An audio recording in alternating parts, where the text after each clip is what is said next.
Assalamualaikum warahmatullahi wabarakatuh. Yang terhormat Bapak Farid selaku PJMK Mata Kuliah Biomedik 2 dan teman-teman yang berbahagia, perkenalkan kami dari kelompok 7 kelas IKM 2A akan mempresentasikan hasil dari literatur review yang telah kami lakukan dengan judul The Impact of Metabolism Disorder on Diabetes mellitus. Nah, sebelum itu, izinkan kami untuk memperkenalkan diri terlebih dahulu. Perkenalkan, nama saya Nia Eka Safitri dengan NIM 191231001. Perkenalkan, nama saya Ulwiatun Nihaya dengan NIM 191231003. Perkenalkan, saya Cynthia Syarahmawati dengan NIM 191231005. Perkenalkan, saya Nidya Astika Maharani dengan NIM 191231058. Perkenalkan, nama saya Alyafa Istitonika Putri dengan NIM 191231185. Berikut merupakan abstrak yang telah kelompok kami susun. Jadi tujuan dari penyusunan naskah ini yaitu untuk mengetahui dampak gangguan metabolik pada penyakit diabetes mellitus. Adapun metode yang digunakan yaitu menggunakan studi literatur yang bersumber dari jurnal ilmiah. Adapun hasilnya itu ditemukan sebanyak 10 artikel internasional yang memenuhi kriteria dan dapat digunakan sebagai sampel untuk sintesis dan analisis implementasi. Pembahasannya sendiri yaitu gangguan metabolisme merupakan salah satu faktor risiko terjadinya diabetes mellitus. Selain itu, penyakit turunan dari sistem metabolisme seperti perlemakan hati dan juga obesitas juga meningkatkan risiko seseorang terkena diabetes. Ada beberapa metode yang dapat digunakan untuk mendiagnosa diabetes akibat gangguan metabolisme, yaitu seperti exosome sebagai biomarker dan juga pemeriksaan HbA1c secara rutin. Adapun conclusion dari penulisan ini yaitu gangguan metabolisme memiliki pengaruh terhadap terjadinya penyakit diabetes mellitus dan merupakan salah satu faktor penyebab penyakit diabetes. Metabolisme adalah proses penguraian nutrisi makanan yang akan diproses menjadi sebuah energi yang berguna bagi tubuh manusia. Nah, metabolisme sendiri ini terdiri atas 3, yaitu metabolisme lemak, protein, dan juga karbohidrat seperti yang telah dijelaskan pada TM8 kemarin. Nah, adanya gangguan terhadap metabolisme dapat menyebabkan berbagai penyakit. Salah satu penyakit yang sering terjadi akibat adanya gangguan metabolisme adalah diabetes mellitus. Dalam Atlas IDF International Diabetes Federation pada tahun 2021, Indonesia menempati urutan kelima negara tertinggi penderita diabetes. Ini mengindikasikan bahwa banyak sekali orang-orang di Indonesia yang terkena diabetes. Salah satu faktor risiko terjadinya diabetes adalah gangguan metabolisme ini. IDF juga merilis bahwasanya diperkirakan populasi diabetes dewasa di Indonesia dengan usia antara 20-79 tahun adalah sebanyak 19.465.100 orang. Sementara itu, total populasi dewasa berusia 20-79 tahun adalah 179.720.500. Sehingga bila dihitung, maka prevalensinya adalah 10,6%. Ini mengindikasikan bahwa antara usia 20-79 tahun, 1 dari 9 orang tersebut dapat mengidap diabetes. Data tersebut juga mengindikasikan bahwa di tahun 2045 akan ada peningkatan penderita diabetes lebih dari 100% dengan jumlah penderita diabetes perkiraan antara 27 juta.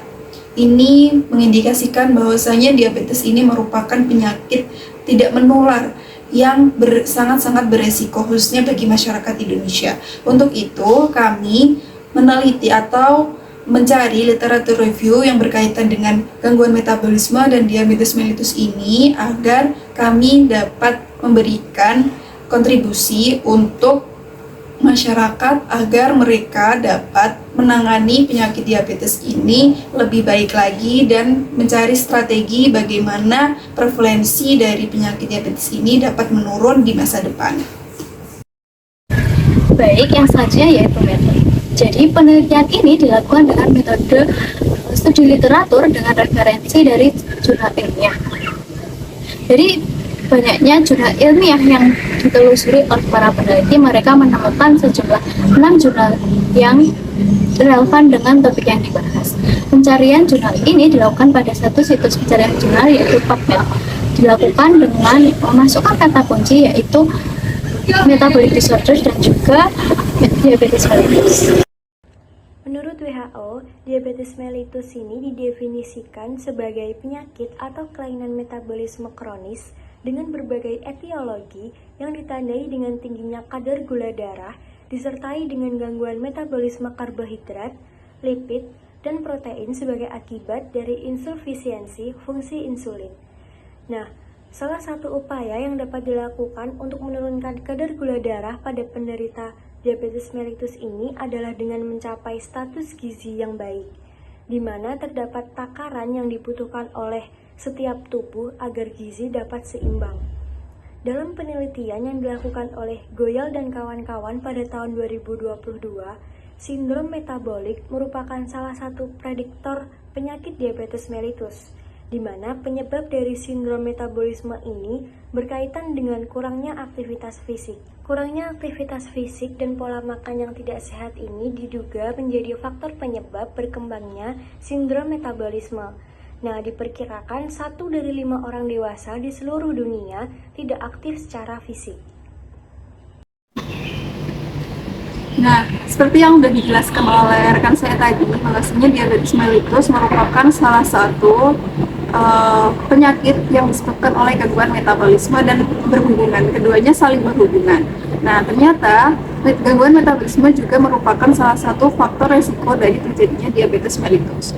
Menurut penelitian oleh YC et al. 2022 yang dituangkan dalam artikel yang berjudul Comprehensive Risk Profile of Family History and Lifestyle and Metabolic Risk Factor Evaluation in Diabetes Perspective Cohort Study, menjelaskan bahwasanya ada 3 faktor resiko terjadinya diabetes. Yang pertama yaitu gangguan metabolisme. Yang kedua yaitu adanya lifestyle atau gaya hidup yang tidak sehat. Dan yang ketiga yaitu adanya family history atau riwayat keluarga yang memiliki gangguan diabetes.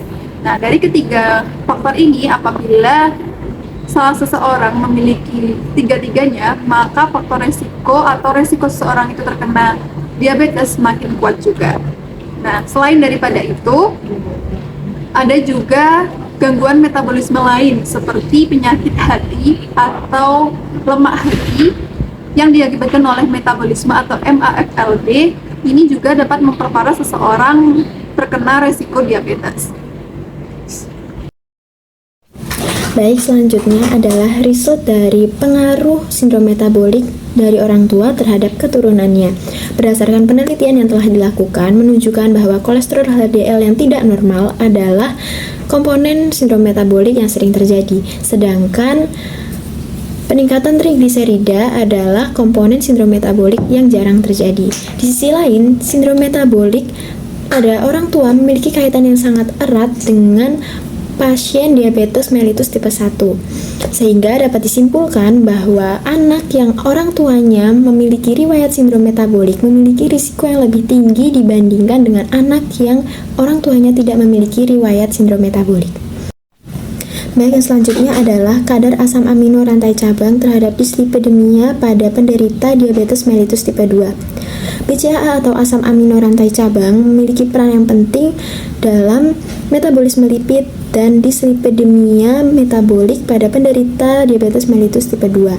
Ketika BCAA plasma meningkat, maka beberapa faktor diabetogenetik lainnya juga ikut meningkat, sehingga menyebabkan hiperglikemia yang menginduksi lipogenesis dan steatosis melalui aktivasi enzim lipogenik, sehingga meningkatkan kadar trigliserida. BCAA plasma yang lebih tinggi memiliki hubungan positif dengan trigliserida. Hal ini menunjukkan bahwa BCAA plasma merupakan penanda dislipidemia metabolik pada pasien diabetes mellitus tipe 2. Yang pertama, dalam penelitian ini, para peneliti menemukan bahwa eksosom dapat berperan sebagai potensi biomarker untuk diagnosis dini diabetes mellitus dan komplikasinya. Mereka menemukan bahwa eksosom dapat diisolasi dari berbagai sumber seperti serum, urin, dan cairan cerebrospinal, serta mengandung berbagai bioaktif zat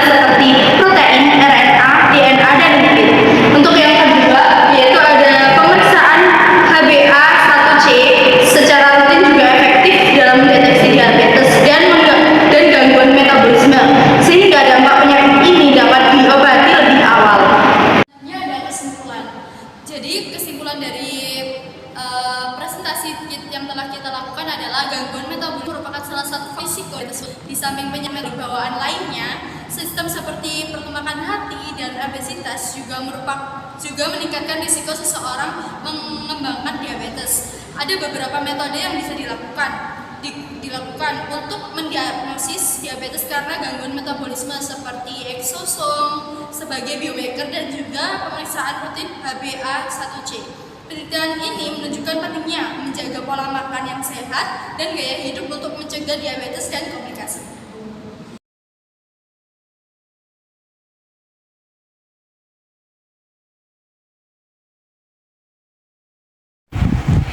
Demikian presentasi dari kelompok kami. Semoga bermanfaat untuk kita semua dan juga dapat manfaat bagi masyarakat secara luas. Apabila ada kekurangan, mohon dimaafkan karena kesempurnaan hanya milik Allah Subhanahu wa taala. Terima kasih. Wassalamualaikum warahmatullahi wabarakatuh.